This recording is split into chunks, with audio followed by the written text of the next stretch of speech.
Bien, bonjour à toutes et à tous. Nous allons reprendre sur ces historiettes, ces petites histoires qui sont toutes vraies et qui me sont arrivées quand j'étais spéléologue, principalement. Et vous avez dû voir sans doute les deux premières, l'étrange saucisson, les voies souterraines, aussi deux histoires extraordinaires, et je vais vous en raconter une troisième qui est arrivée dans le cadre d'une grotte labyrinthique. Je l'ai appelé donc le labyrinthe. Il nous est arrivé des choses peu ordinaires là aussi. Bien, imaginez que nous sommes devant une cheminée, que vous êtes donc de part et d'autre, que je suis le conteur et que je vais vous raconter donc cette histoire qui est arrivée à peu près il y a une quarantaine d'années. Et pour commencer, j'étais à ce moment-là toujours à l'université de Toulouse et j'avais fait la connaissance de deux amis qui étaient intéressés à venir avec moi pour faire de la spéléologie. Et là, je les avais invités à une sortie très particulière. Je faisais partie à ce moment-là d'un grand groupe spéléologique à Toulouse. Et l'on m'avait recommandé, pour la grotte que j'allais visiter, de bien se souvenir que l'entrée, au lieu de se situer en contrebas comme d'habitude, allait être au-dessus du niveau moyen d'une galerie. Voilà. Et qu'il fallait donc que je fasse très attention, parce qu'on peut y passer devant la sortie, sans s'en apercevoir. Donc on m'avait bien prévenu, mais à cet âge-là, quand on est étudiant, on est partant pour toute aventure possible. Donc nous voilà donc dans une voiture en train de monter vers le col de Porte d'Aspet qui est célèbre pour le Tour de France. C'était au mois de décembre, il faisait froid, il y avait un tout petit peu de neige, mais très peu encore, car le col est à peu près autour de 1000 mètres, grosso modo. Et nous arrivâmes dans ce col, on laissa la voiture, on déballa notre matériel, et à pied, donc, nous nous engageâmes sur le chemin qui cheminait à travers les buis, parce qu'à cette époque, il y avait des buis. C'était magnifique avec leur feuillage dense et permanent, même en hiver, ça réchauffait. Oui. C'est vraiment une catastrophe que la disparition de ces buis. C'était un bois aussi très beau et très dur. Voilà.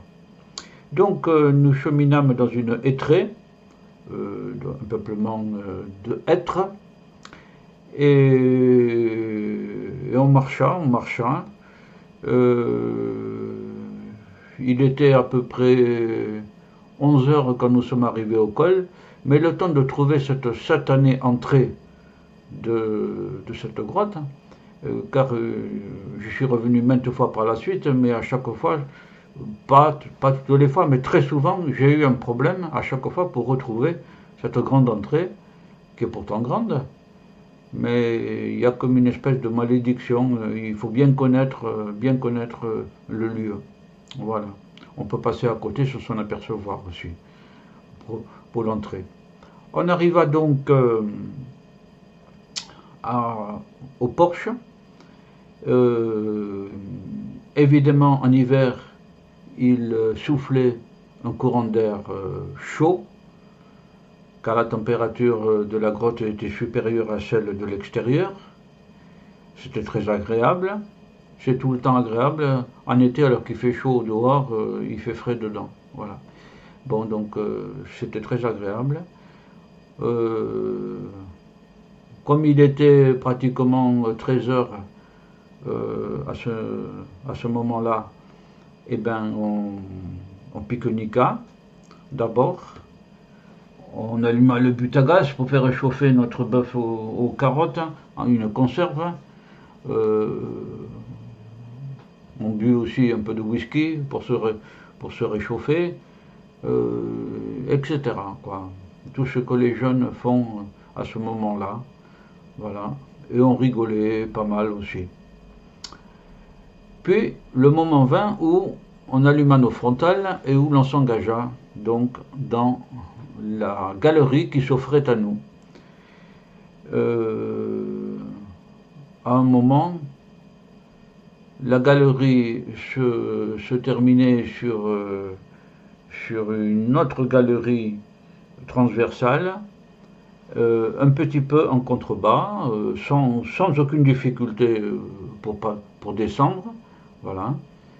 Et puis nous continuâmes cette galerie sur la gauche, où on arriva à une immense salle dont les frontales ne permettaient pas de voir le sommet, car c'est une véritable grotte cathédrale. Le centre de ces salles est occupé par un immense éboulis qu'il faut monter. On arrive au sommet de la montagne, en quelque sorte, là, sous terre. Les voûtes sont toujours inaccessibles à la frontale. Et là, on chemine sur une espèce de plat. Voilà, voilà. Au bout du plat, il faut redescendre. Et on passe, suivant qu'on va à droite ou à gauche, dans une autre grande salle. Et le même scénario se répète. C'est-à-dire qu'on passe dans une autre salle, on remonte une montagne, on marche à plat à nouveau, et puis on redescend, et on va à droite ou à gauche, etc. Bon. Détail pittoresque et remarquable. Au bout d'un certain temps, on arriva sur un plat, au sommet d'une montagne d'éboulis, donc, dans une salle. Et là, on vit un vieux journal qui avait été posé là, sous la calcite.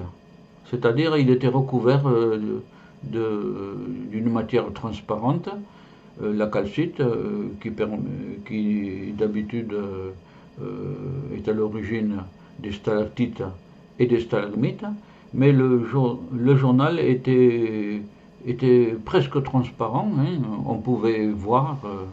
Donc, grosso modo, c'était un journal des années 1900, 1902, 3 ou 4, et qui avait été laissé là, et qui, par extraordinaire, donc c'était conservé et c'était calcité. Voilà. Et donc, nous avons pu lire les nouvelles du jour 100 ans avant, à peu près, ce qui est assez extraordinaire. Voilà. Nous, après avoir lu ces nouvelles séculaires, hein, nous continuâmes à marcher, déambuler sans trop de soucis, à regarder, à bénéficier du monde souterrain. Voilà. Et puis, à un moment, nous décidâmes de revenir. Il n'y avait pas de téléphone portable à l'époque, hein, il n'y avait rien. On avait, je crois que, je me souviens plus si j'avais une montre, sans doute que oui. En tout cas, on avait décidé de revenir. Donc, d'un commun accord, on était 3 donc, d'un commun accord, on revint sur nos pas. Au bout d'un certain temps, je m'aperçus qu'il y avait une grande colonne que je voyais pour la première fois. Ce qui signifiait que donc on s'était trompé de voie. Je ne voulus pas transmettre cette angoisse, cette peur plutôt encore, à mes 2 amis, et et on avançait encore un peu plus. Quelques dizaines de mètres plus loin, il y avait encore une deuxième colonne dont je ne me souvenais pas. Et c'est là que je dis à mes amis, ben écoutez, je crois qu'on s'est trompé. On s'est trompé de voie. À un moment, on a pris la mauvaise voie. Ah bon. Alors, on revint sur nos traces, au-delà de la première colonne, et puis on déambula, on monta des montagnes, on eut un plat, on redescendait, on passait dans une autre salle, etc. Au bout d'un certain temps, il était évident que c'était perdu. Et alors là, je ne vous dis pas l'angoisse qu'il y avait parce que nos éclairages, on avait de l'acétylène, mais bon, il n'y en avait pas, on avait de l'éclairage électrique, il y en avait pour quelques heures, quoi, encore, voilà. Mais quand sous terre, quand il fait noir absolu, on ne peut pas avancer. Il n'y a qu'à rester sur place en attendant des secours. J'avais prévenu quand même mes parents qu'on était dans cette grotte-là, mais ils ne savaient pas où elle se trouvait, sinon au col de Portet. Voilà. Bon. Donc, on continua à avancer. Alors, on se dit, il faut quand même adopter une méthode.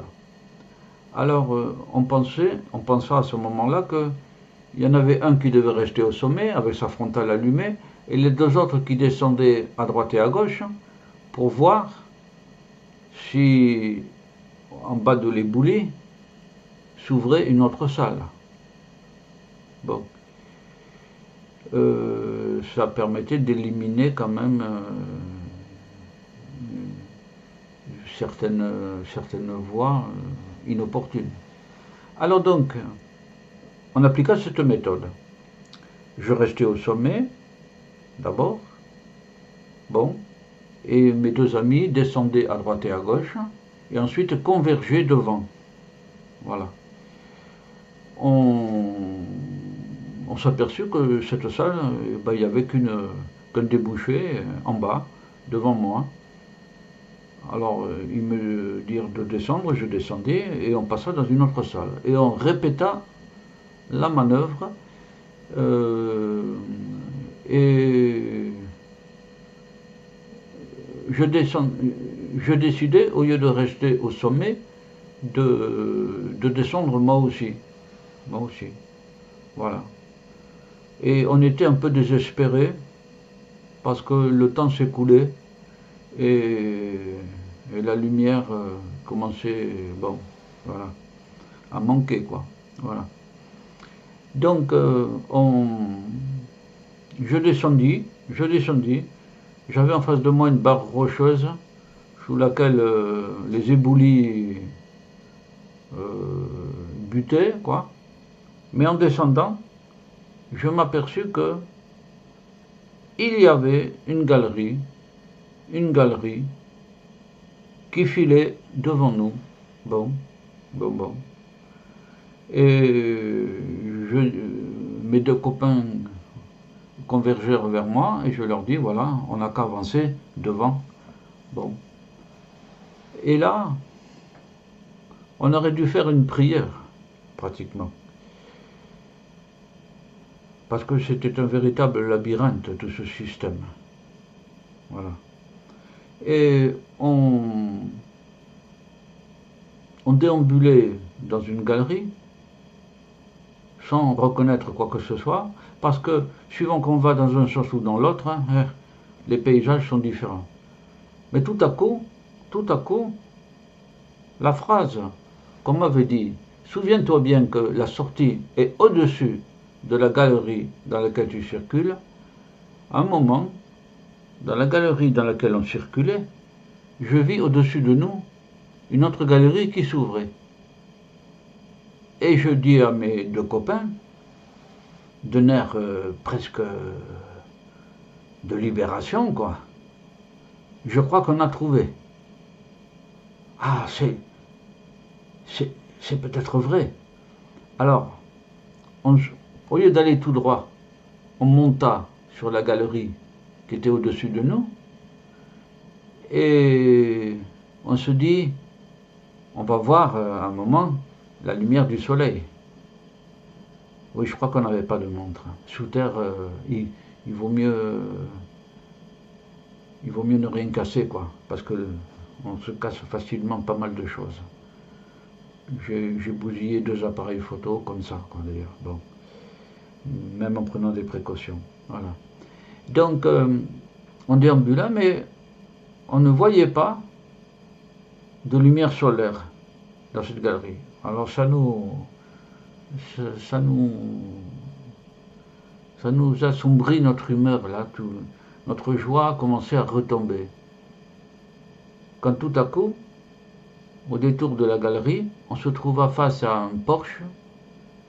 Oui, c'était bien le porche d'entrée qui n'était pas éclairé par le soleil, mais par la nuit, et il y avait une pâle lueur blanche qui teintait l'espace sous le porche. Alors évidemment, on pressa le pas, on pressa le pas. C'est tout juste si on ne courait pas, le sol ne le permettait quand même pas, il était caillouteux, et on avança, on se retrouva sous le porche. Et là, à notre grande stupéfaction, c'était la nuit complète. Et pendant qu'on était sous terre, il avait neigé, mais beaucoup, beaucoup. Alors on récupéra les sacs qu'on avait laissés sous le porche,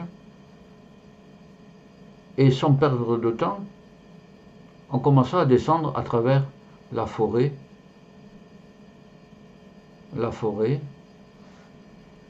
la hêtraie sapinière, à travers, en s'enfonçant dans la neige,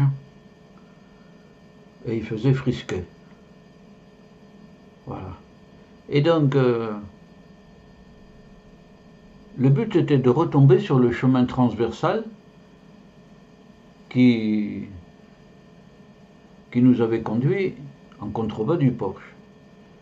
Mais ce chemin transversal, on le dépassa parce qu'il était couvert de neige lui aussi. Et je me souvenais qu'il ne fallait pas descendre trop bas car la carte indiquait des falaises. Il ne s'agissait pas, dans la nuit, de tomber. Alors je dis, il nous faut remonter. Il nous faut remonter, on ne peut pas descendre plus bas. Donc on remonta, et en faisant bien attention, en remontant, on s'est aperçu qu'en effet, on avait dépassé le chemin qui nous avait conduit au porche. Alors là, on poussa un grand cri de joie, car ce chemin allait nous reconduire à la civilisation. Il était enneigé, d'accord, mais bon. Alors, on commença par avancer sur le chemin, en levant haut les jambes pour s'enfoncer dans la neige.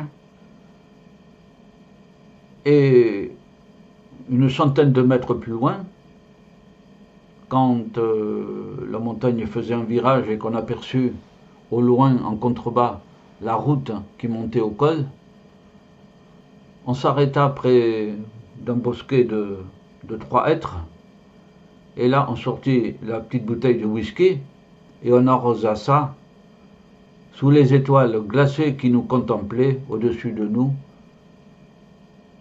dans la neige blanche universelle qui tapissait tout le paysage. Et ce furent des instants de joie intense, de camarades rescapés. Et après cette bonne rasade de whisky qui nous fit chaud au cœur, à l'esprit et au corps, nous continuâmes à marcher, et au bout d'1 heure à peu près, on atteignit le parking où se trouvait la voiture complètement enneigée. On la dégagea, on se déshabilla, on se remit en tenue de ville en quelque sorte, si vous voulez. Voilà. Et on rentra dans la voiture avec cette idée de confort qui est extraordinaire, qu'on redécouvre. Et la voiture démarra bien, voilà, bien sûr, heureusement. Et on redescendit de là. 1 heure après, on était à la maison. Il y avait à cette époque mon père et ma mère. J'avais une clé pour rentrer. Et on découvrit qu'il était à peu près dans les 5 heures du matin, 5 heures ou 6 heures, on ne me souvient plus. On avait passé un temps fou sous terre, car sous terre le temps ne compte pas, il s'arrête. Et le lendemain, mes parents me dirent: mais qu'est-ce qui vous est arrivé? On vous a attendu longtemps, mais on ne savait pas. On attendait le matin pour téléphoner à la gendarmerie. Voilà. Donc, voilà cette histoire. Mes 2 copains étaient enchantés de la sortie, qui était extraordinaire. Voilà. Et nous racontons toute notre histoire à mes parents. Et maintenant, je l'ai raconté bien des fois à d'autres personnes. Maintenant, c'est vous-même aussi qui la connaissez. La grotte labyrinthique. Voilà. Avec les nouvelles du journal de 1902, 3, 4, par là, quoi. Voilà. Eh bien, cette histoire, cette historiette, j'ai repris le principe des historiettes d'un personnage de Talémon des Réaux, qui a raconté, lui, ses petites historiettes de la cour du roi, au temps de Louis XV, je crois, Louis XIV, je ne me souviens plus. Voilà. C'est des petites historiettes, moi, qui ne sont pas celles du pouvoir, mais qui sont celles de l'aventure et du mystère. C'est aussi bien. Je vous remercie de suivre cet exposé, ce conte en quelque sorte, que je vous raconte une fois de plus, une 3e fois. Voilà. Et la prochaine fois, je vous raconterai une autre histoire, plus courte mais pittoresque aussi, remarquable. Je vous dis au revoir et à bientôt. Au revoir donc.